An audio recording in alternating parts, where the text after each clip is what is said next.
ઓમ નમો નારાયણ. હું અરુણાબેન પી ગોસ્વામી સુરતથી તમારું સ્વાગત કરું છું ઓરુસ કિચનમાં. તો આજે આપણે બનાવશું ટમેટાં અને મકાઈનું સૂપ. તો એના સારું આપણે આ એક મકાઈ લીધી છે અને ટમેટાં, તો 6 થી 7 આપણે આ રીતના ટમેટાં લીધા છે. અને મીઠું જોહે સ્વાદ પ્રમાણે. એક આપણે ચીઝની ક્યુબ લીધી છે, એ નાખશું. અને 3 થી 4 કળી લસણ લીધું, મસ્ત ફ્લેવર આવશે એનો. અને તીખાસ માટે આપણે થોડાક આ મરી લીધા છે આ રીતે વાટેલા, અને થોડુંક માખણ, બટર, લીલા ધાણા આપણે ખાલી ગાર્નિશમાં વાપરશું, અને થોડુંક આપણે તેલ જોઈએ, અને પાણી. બસ આટલી જ વસ્તુ. અને તમારે વધારે તીખાશ જોતી હોય તો એક લીલું મરચું નાખી શકો, પણ સૂપ પીવામાં થોડુંક એમ કે બહુ તીખું ના હોય તો સારું એમ. તો આને આપણે હવે બનાવશું. તો ટમેટાં આપણે ધોયેલા જ છે. તો આ કઢાઈમાં થોડુંક આ રીતે આપણે તેલ નાખશું, 2 ચમચી જેટલું જ. અને ગેસ ચાલુ કરી દે. હું તેલ આ રીતે ફેલાવી દે હું આપણે.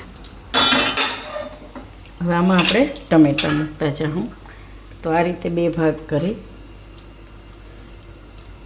અને આમાં મૂકી દે હું ટમેટાં.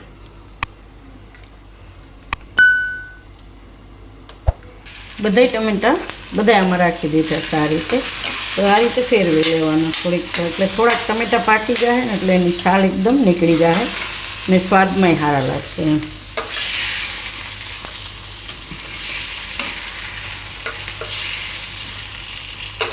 તો બધાય ટમેટાં આપણે આ રીતે રાખી દીધા છે. હવે એને પકવા દે હું. થોડીક વાર પાકી જાય એટલે એકદમ સરસ એની છાલ બધી નીકળી જાય એમ. તો થોડીક વાર એને પાકવા દે હું. ત્યાં સુધીમાં આપણે આ મકાઈ છે એના દાણા કાઢી લે હું.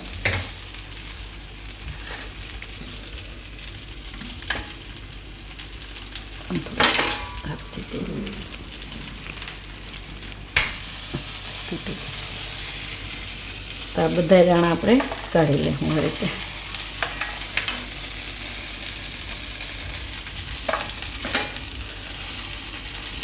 આ રીતે એક લાઈન નીકળી જાય ને પછી તો આરામથી બધા નીકળી જાય.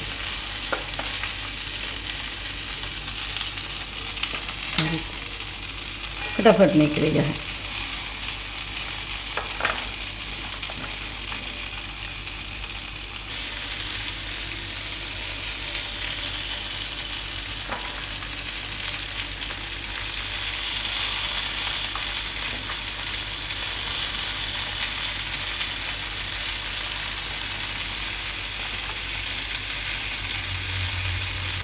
તો દાણા આપણે બધાય કાઢી લીધા છે મકાઈના, અને ટમેટાં આપણા પાકી ગયા છે, એકદમ સરસ થઈ ગયા છે. તો આ રીતના થોડીક વાર થઈ જાય ને એટલે છાલ આરામથી નીકળી જાય આ રીતના. આને આપણે ઉતારી લેવું નીચે.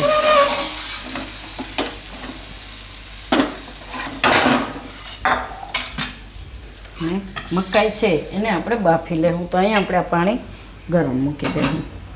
નાની આપણે છાલ કાઢી લેવું. તો તમે ઠંડુ થવા દો તો ઠંડુ થવા દો, નહીં તો એમનું કાઢી શકો. થોડુંક પાણી લેવાનું, પાણીવાળો હાથ કરીને એકદમ આરામથી તમે કાઢી શકશો. આ રીતે મસ્ત નીકળી જાય છાલ. તો આપણે આને ગાળવું ન પડે એમ સૂપને, નહીં તો છાલ આરે કરીએ તો આપણે એને ગાળવું પડે એમ. તો બધી છાલ આપણે કાઢી લેવું. તો છાલ આપણે નીકળી ગઈ છે, એકાદી જ બાકી છે. હવે એકદમ સરસ આરામથી નીકળી જાય. અને પાણી હવે આપણું આ ગરમ થઈ ગયું છે. એમાં આપણે આ મકાઈના દાણા નાખી દેવું.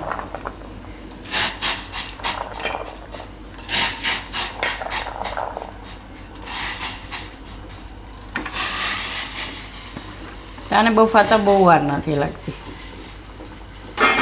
તો થોડુંક આપણે એમાં મીઠું નાખી દેવું સ્વાદ પ્રમાણે, એટલે દાણામાં ચડી જાય.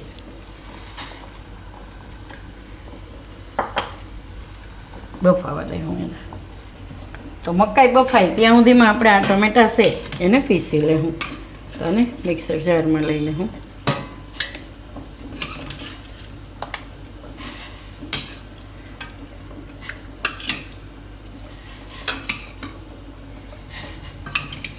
તો આમાં આપણે થોડુંક પાણી નાખી દેવું, એટલે ઠંડાઈ થઈ જાય ને પીસવામાં ઈઝી રહે. પાણી તો આપણે નાખવાનું જ છે સૂપમાં.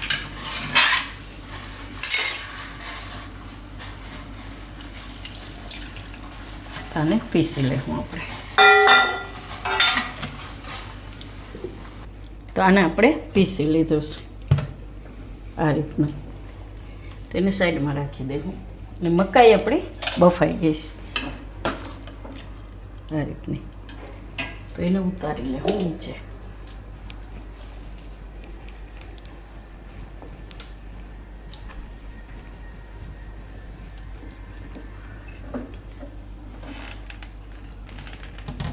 ને અહીંયા આપણે વઘાર કરી લેવું. તો આ આપણે કઢાઈ લીધીશ.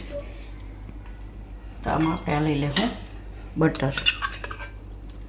એને ગરમ થવા દેવું થોડુંક.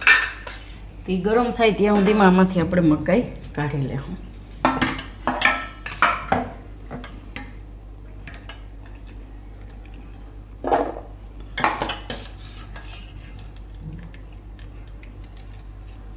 તો દાણા આપણે કાઢી લીધા છે. તો માખણ આપણું ગરમ થાય ત્યાં સુધીમાં આપણે જે લસણ છે એને આપણે છીણી લેવું. આ રીતે છીણી જે આપણે આદું છીણવાની આવે એમાં આ રીતનું લસણ આપણે છીણી લીધું છે. અને માખણ અહીં આપણે ગરમ થઈ ગયું છે એમાં લસણ નાખી દઈશું.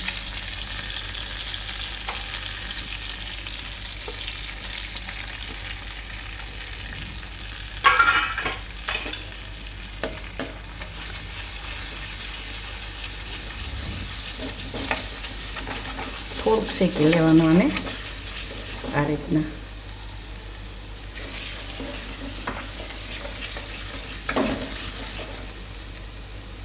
મસ્ત સુગંધ આવે છે આની લસણ ને માખણની. તો હવે આપણે આમાં નાખી દઈશું આ ટમેટા જે પીસીને રાખ્યા એ.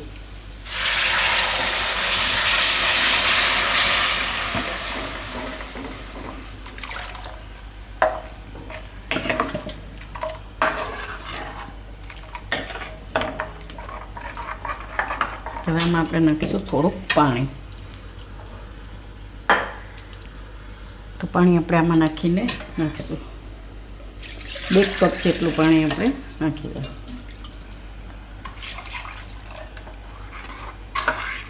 આ રીતે જેવું તમારે પાતળું ઘાટું સૂપ જોતું હોય એ રીતનું. અને તમારે વધારે સૂપ જોતું હોય તો થોડુંક ઘાટું કરવા કોર્નફ્લોર નાખી શકો.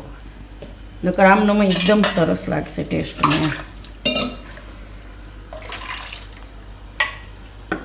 આમાં આપણે મીઠું નાખી દઈશું સ્વાદ પ્રમાણે. અને આપણે આ મરી હવે ઉકળવા દેવું.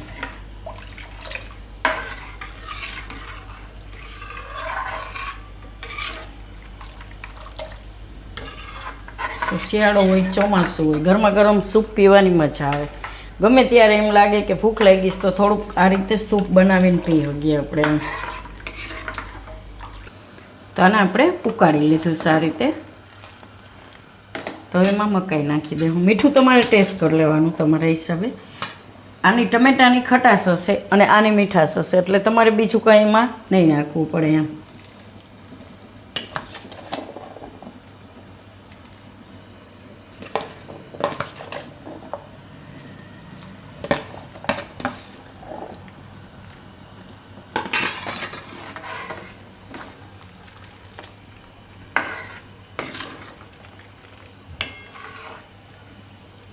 હવે એમાં આપણે નાખી દઈશું ચીઝ. તો ચીઝને આપણે છીણીને નાખી દઈશું.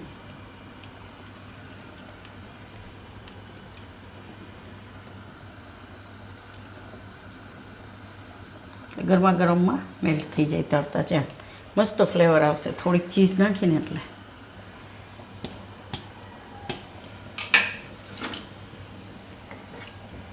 થોડીક વાર ઉકળવા દઈશું.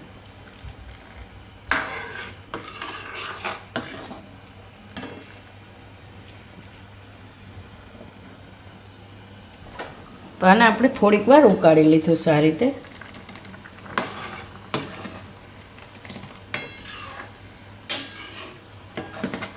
તો ગેસ બંધ કરી દઉં હું. હવે આને નીચે ઉતારી લઉં.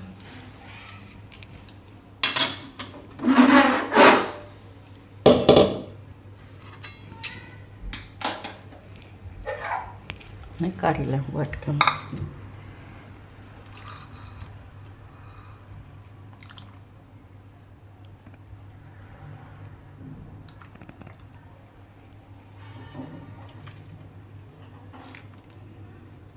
તો આને આપણે કાઢી લીધું. તો મકાઈ તો એમાં નીચે બેસી જ જાય, એકદમ મસ્ત લાગશે પીવામાં એમ. થોડીક ઉપરથી મકાઈ આપણે એમાં રાખી દઈએ.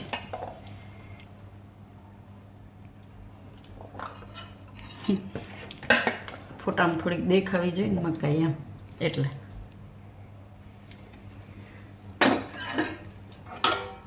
થોડાક ધાણા રાખી દે હું લીલા.